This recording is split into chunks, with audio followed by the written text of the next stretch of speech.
Welcome to another episode of Haunted America. Today we start our journey throughout America in Oregon. This location is notably the most haunted in this state, but it isn't that hard to get that title in Oregon, as we could not find many known haunted locations here. With that being said, today we kick things off with the Geiser Grand Hotel.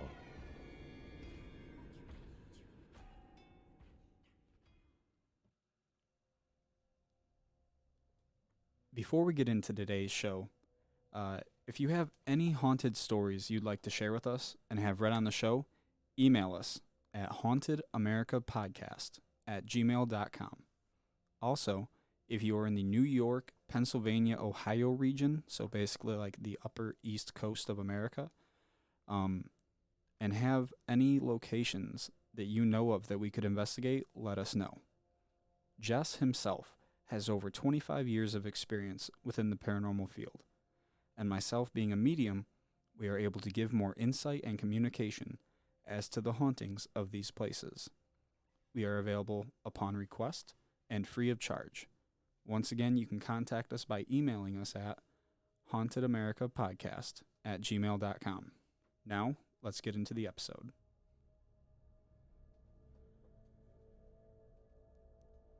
Often known as the anchor of downtown Baker City, Oregon, the Geiser Grand Hotel is located on the corner of Main and Washington, and here sits an immense building of beauty and history. The hotel was built in the midst of the Southern Gold Rush in 1889. It was originally named the Hotel Warshire. I still don't know if I'm pronouncing that right. Then later renamed the Geiser Grand Hotel when bought in 1900 by Albert Geiser. It was known as the Queen of the Mines during the Gold Rush times, and described as being the finest hotel between Portland and Salt Lake City. As years went on, the hotel began offering adult services and gambling. Large windows near the basement area allowed people to easily get in and out without being noticed. During the Prohibition era, this brothel flourished, until the 1940s when law enforcement took the steps to demolish this from continuing. During World War II, this hotel was converted into a veterans hospital to take care of men coming back home from overseas. Eventually it would open back up as a normal hotel after World War II, but at this point in time the desire for the hotel was deteriorating. The building needed significant renovation to get up to the standards of the times. Eventually, after the movie Paint Your Wagon, featuring Clint Eastwood, was done being filmed there, it was shut down for good, and it would not open back up as a functioning hotel until 1998. The restoration project cost just a little over $7 million. The townspeople actually once wanted this place to be demolished and have it become a new parking structure. The hotel is still up and running with 30 rooms, all up to date with everything you would like in a night's stay. Geiser Grand Hotel does offer ghost hunts if you ever decide you want to check this place out for yourself. The link is down below in the podcast description. Ghost hunts are $50 a person and start at 9 p.m. However, ghost hunts are limited, so check the website before making plans. Now let's get into some of the things that make this place haunted.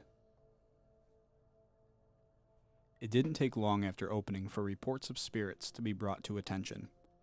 Everyone from guests to hotel workers have experienced an array of paranormal activity. It's rumored that one spot haunted in this hotel is the kitchen. It's supposedly haunted by the ghost of a former male chef who lost his head inside the hotel. A Japanese film crew was at the hotel and caught a strange light floating around the kitchen. I still haven't found the video of this, but if you guys find it, go to our YouTube channel or email us the link. I'd love to actually see the video. Now back to the spirit of the chef. People have reported seeing his spirit wander around the kitchen, headless. Now it's possible that he is portraying himself as headless when he decides to appear, but at the same time, it's also possible that the glimpses that these people do catch of him just isn't long enough of an encounter, or that these people, or that he just isn't using as much energy to give a total full body apparition. I'm sorry, I lost my spot there. However, to give these people credit, they do say that when he appears, he is appearing fully dressed in a chef's outfit. So I guess this is something I would need picture proof of to put my skeptic part aside. But aside from just appearing, he's also known to slam doors around the kitchen, hurl pots and pans off the counters at the workers. It seems like the spirit is still distraught over the events that took his life in the hotel. One of the more interesting things this man's spirit has done is levitate a full tray of glass cups and then let them crash to the ground, shattering every single one. Moving on to another one of the spirits that reside in the hotel, this spirit is believed to be a cowboy who dated another female spirit at the hotel. The female allegedly committed suicide due to the cowboy's passing. The cowboy spirit is actually quite friendly despite him actually passing in the hotel. This spirit is suspected to have met his demise in the early days of the hotel's existence, believed to be at the card gambling table. The man who murdered this cowboy was apprehended soon after the death, and then put on trial and found guilty of first-degree murder. He was left to rot in jail. The bar is thought to be haunted by the wife of once owner of the hotel, Miss Geiser. She had her own seat at the bar downstairs. For years after her death, anyone who would sit in her dedicated spot would experience what is described as chilly fingers pinching them. That's her way of possibly telling the patrons that this is her seat and to move down a spot or two. However, there's another spirit that seems to enjoy being in the bar area as well. Bartenders will tell stories about the Budweiser tap pouring out whenever the spirit is in the spirit for a cold one. Back to Miss Geiser. It's said her spirit also likes to wander up to room 302. Many guests have had jewelry moved. It's said that the spirit of Miss Geiser likes to touch and admire the jewelry worn by her guests. She's also been known to take and hide the complimentary refreshments laid out for the guests.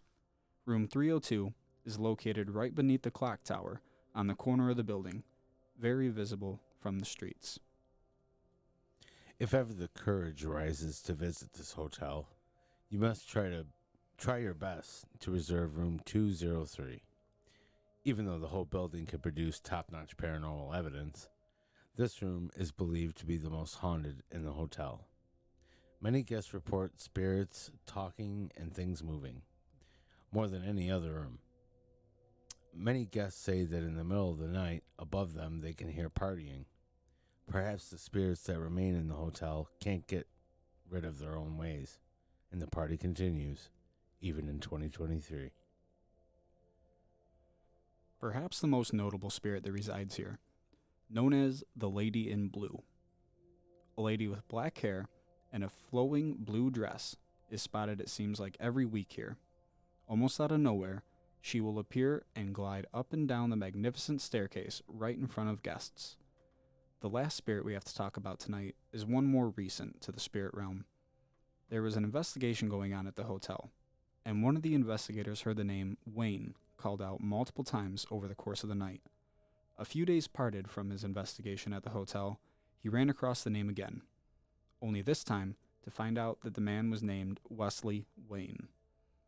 Wesley was voted Nashville's Performer of the Year in 1998 and was the hottest up-and-coming country star.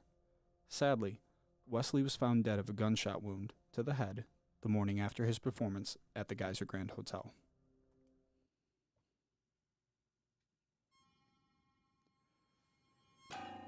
So, is it possible Wesley's spirit resides at the last place he would ever perform?